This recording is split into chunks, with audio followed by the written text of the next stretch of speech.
Hello, everybody. Dave Neal here with Bachelor Nation News. We've got Bachelor in Paradise spoilers brought to you by reality TV expert Steve Carbone. He gets all the spoilers. And people say, why do you want spoilers? I don't know. People go nuts for these spoilers. When I post them, when he posts them, when anyone posts spoilers, people go nuts. It's like when you do a puzzle and you want to see the photo on the top of the puzzle so then you can piece it together and know how to get to the finish line. Well, this information is going to show you guys how to get to the finish line. Now, in the meantime, get to my finish line by hitting the like button and clicking subscribe. That'll help me build the following, and then I can make more quality content for you guys. If you don't think this is quality content, you are not alone. Wait till the end of this video and I'll share with you the funniest hate mail I got this morning. I woke up and I got a very interesting, funny hate mail complaining about my Patreon. You can go to patreon.com/Dave Neal if you want to get bonus extra episode. Yes, some people actually pay to support my career.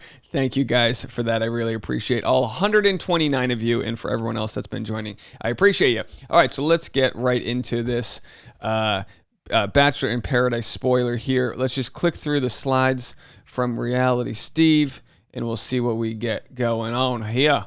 All right, so let's get right to your Bachelor in Paradise spoilers. Remember, there were almost 40 people who appeared at some point in the season. I do not have every result for every contestant or when all of them went home. What I'm going to give you today, though, is basically a Bachelor in Paradise dump of info. Everything that I've been told, I'm giving you today. Some spoilers will be direct and detailed, and some will just be spoiler because I don't have the backstory behind them. By the way, how complicated must it be to be Reality Steve and just have spoilers on 40 contestants? I imagine he has a big wall with just yarn tied to different clues and Tic Tacs. I mean, golly, who would want this job? So anyway, let's get right into it. Just barrel through here. Okay, Grocery Store Joe and Serena Pitt. Interesting. Kenny, of course, we love Kenny, boy band manager, and Mari. Riley Christian, one of my favorite contestants of all time. Don't ruin it for me, Riley. And Marissa. We'll show the photos of these in a second if you forgot the names. And as of now, I know that Kenny and Mari got engaged at the end, and so did Riley and Marissa. Riley and Marissa, cute. Kenny and Mari, sexy. Kenny and Mari would be a sexy couple. I support getting to see them both in bathing suits. More so Kenny, because that guy hasn't had carbs in about 20 years. He is in such good shape. Whenever I'm like, oh, I'm in my 30s, I'm losing it. Then you look at Kenny and you go, well, that guy knows how to do an ab workout.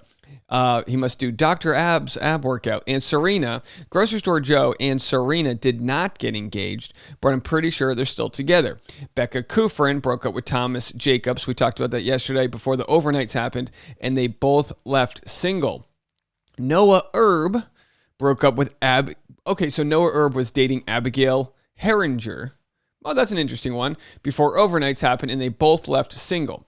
I know a lot of you will ask, what about all the nice they were playing on Instagram when she posted this past Saturday? Your guess is as good as mine. All I know is that Noah broke up with her on the show. Maybe it was amicable. Maybe the IG stuff is an act. Maybe they plan on dating post-show. I don't know. But he broke up with her on the show after being a couple from the get-go. This is what I was referring to in a tweet about post-filming social media deception. Because once Noah commented on Abigail's Instagram picture on Saturday, and she responded back, everyone in her comments immediately assumed they got engaged or at least a couple, and that's not the case. Okay, interesting. Abigail and Noah, two fan favorites in their own right. Now here's a fascinating one. A little coffee to start my day here. Brendan Moraes, Boston Brendan, and Piper James, old PJ, left the show before overnights as a couple. We saw the stories pre-show that they were dating before Bachelor in Paradise even started. We all talked about that. Everyone knew they were in Boston together. And this became a storyline on the show. I believe they started getting called out for it by others, so they just bounced but are dating post-show. Okay, so great scenario. They didn't have to get pressured into an engagement.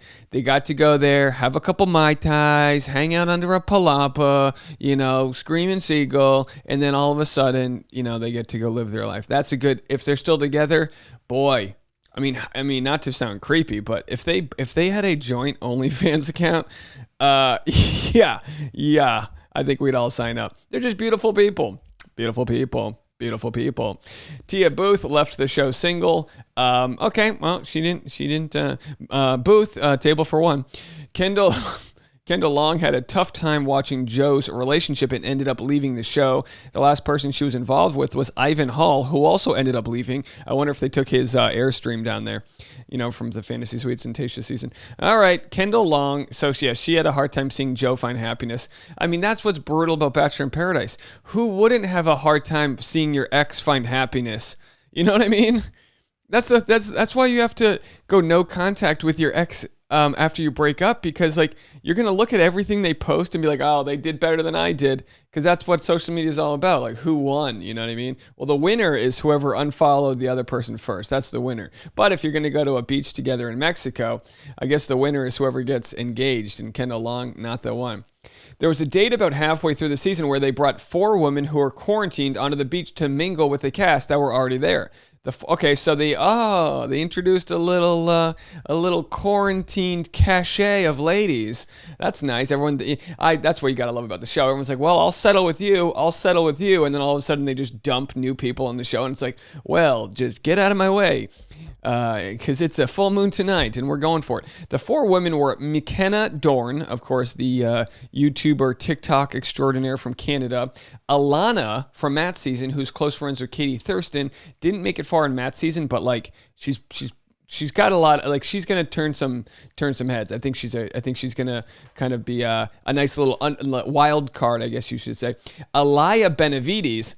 I love Alaya Benavides. I have been a fan of Alaya Benavides since she was kind of bullied to leave the show. A lot of the girls didn't like her, but I thought she was always fun. Since following her social media, she seems like a fun person. And Chelsea Vaughn from Matt's season. So I wonder if these are supposed to be the 4 bad girls that they bring in to rile things up, which I wouldn't call them bad at all, but maybe they got some, maybe they're extroverted and a little loud in some ways, but they'll be there to add some life to the party.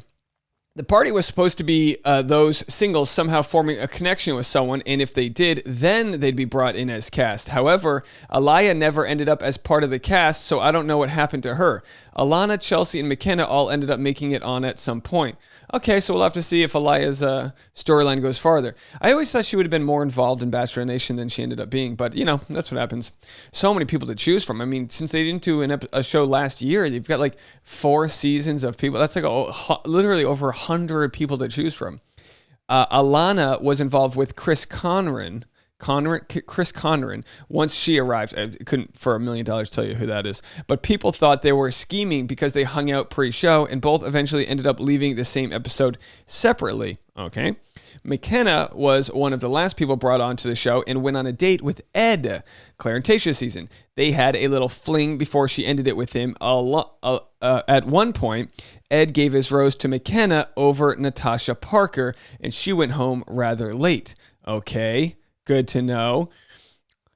Last I heard, I hope I forget all this when the show starts because this is a lot of information. Last I heard on Chelsea was she'd gotten a rose from James Bonzel after she arrived on the show, but I don't know when she got eliminated. Okay, so James is the powerlifting. Is he New Yorker or Boston? Either way, square jaw, nice greased back hair. He's gonna look good in a bathing suit, I'll tell you that. In the beginning, Jasenia Cruz was involved with Ivan Hall. Then Jasenia left Ivan for Chris when he arrived. Then Chris left Jasenia for Alana once she arrived. I know, it's all sort of messed up. Well, I mean, that's how it works on the show. The love triangle I referred to in a tweet a few weeks back was between Kenny, Mari, and Demi. Ultimately, we now know that Kenny chose Mari over Demi since Kenny and Mari are engaged. But I was told in the beginning he was going back and forth between them. I've said this before about Kenny.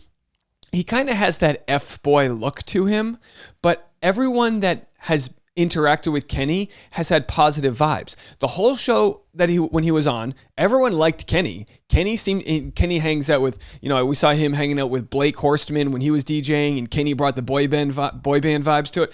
Look, Kenny seems like a great guy, and he's a little bit on the older side, mid to late 30s. So, maybe he's ready to settle down. Beautiful. I'm all aboard. Becca Kufrin wasn't original cast, but she arrived before the first rose ceremony took place. She got her first rose from Aaron Clancy. Chasen Nick arrived after the first rose ceremony and got called out by Becca because he had been telling guys pre-show he'd hung out with her. Word got around and Becca called him out for being there for clout. He went on a date when he arrived with Deandra but never got a rose. Dr. Joe, Blake Monar, and Demar Jackson all came in after a rose ceremony, went on dates, but none of them ended up getting a rose. Taewon Hawkins makes another brief appearance this season and self-eliminated. Alrighty, last slide here. Tammy was involved with Thomas before he dumped her at rose ceremony number 3 for Becca. Okay, that will be fascinating to see. Victoria Paul was original cast, but was called out for having a boyfriend back home and ended up self-eliminating before the first rose ceremony ever happened. So she was the first one gone. Kelsey, one of my other favorites, she's the one who drank the champagne to the face. Kelsey, Victoria Larson, and Serena Chu, both Matt season, were the women eliminated at the first rose ceremony. Victoria Paul had already self-eliminated. So Queen Victoria doesn't last, but it'll be interesting to see if Queen Victoria and Kelsey get along. There are some small things here and there, but I think that's the nuts and bolts of what I have. Clearly, there are others who appeared who I didn't mention today. They were either not involved in anything major, or I just haven't heard much about them. As the weeks go on, I will fill in more stuff that I know, since I'm sure I'll hear more. All right, so that's that. That is that. Let's go and see. So here are some photos of the let's go to some photos that BachelorNation.scoop put together of some of these cast members. We'll see how they look side by side. And I love that they do 5 spoiler alerts here. So many people are like, "Oh, you should have warned me there were spoilers." It's like, what do you want? What do you want? We gave you 5 spoiler alerts.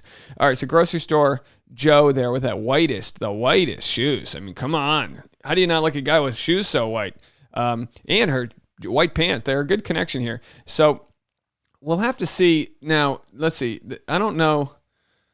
We know Riley. Okay, so here's Kenny and Mario. Okay, this is a gorgeous couple, Very interesting couple. We'll have to see how they sort of transpired there. You never know what draws someone to each other, but sometimes it just looks right on paper. I think when we actually watch this, now this is 2 different camera styles. Her lighting's way better than his. When we actually get them as a couple together, I think they're going to look gorgeous together. Now we have Riley, and this of Riley, I just want Riley to be happy. I thought his story was sort of underserved on Tayshia and Claire's season, where I thought he was like, lawyer living in New York City. He like opened up in ways he had never done before. I was like, oh, I root this guy on. I like this guy. So, we'll have to see. Hopefully they're still together, but yeah, wow. Very good looking couple right there. All right, so that's that. Let me know what you guys think. Now, as promised, I will share with you the funniest hate mail. Sometimes I just get negative comments and it's like, okay, whatever, you're not everyone's cup of tea. But then some people are so tone deaf and vile that it's actually fun. And this was a fun one. So I posted, every once in a while I promote my Patreon page, which is essentially a place where you can get extra content if you want to pay for it. It's like having a dessert menu on on a menu. You can decide not to get a dessert, but if you want a dessert, it's going to cost you a nominal price. Now, on my page, you can get all the content for $5 a month, $8, $12, $50, or $100. Now, those higher price points are there just in case you want to donate more. I'm not stopping anybody, but for $5, if that's all you can get, that's what you get. So this person left this comment today. You want me to pay to listen to you? Cry, cry, cry, cry, cry. Bruh. No disrespect, but you are right up there with Joy B and Rosie O as far as annoying goes. OMG. Seriously. The only reason I pop in once in a while is because nobody else is posting info videos, or I wouldn't pop in at all. Even then, if I get halfway through, it was a night of miracles.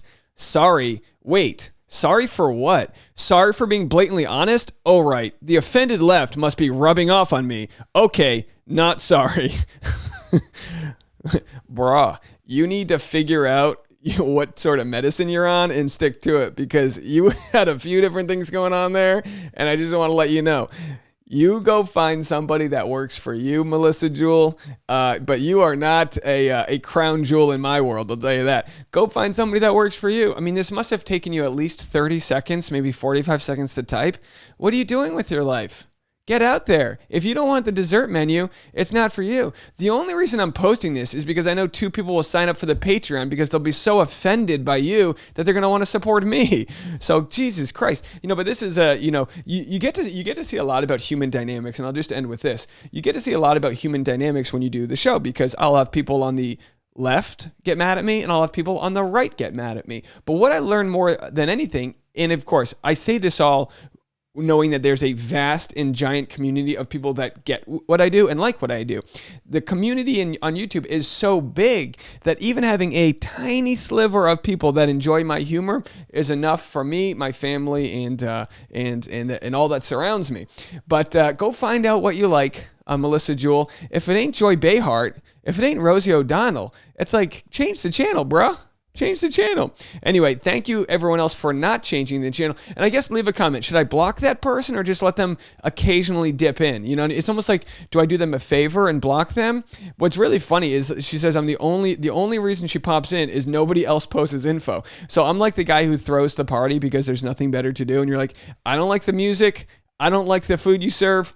I don't like the location. The parking sucks, but sometimes you're the only one who's got a party, so I'll come. Let me know if you guys enjoy the party. I'll talk to you guys later. Bye now.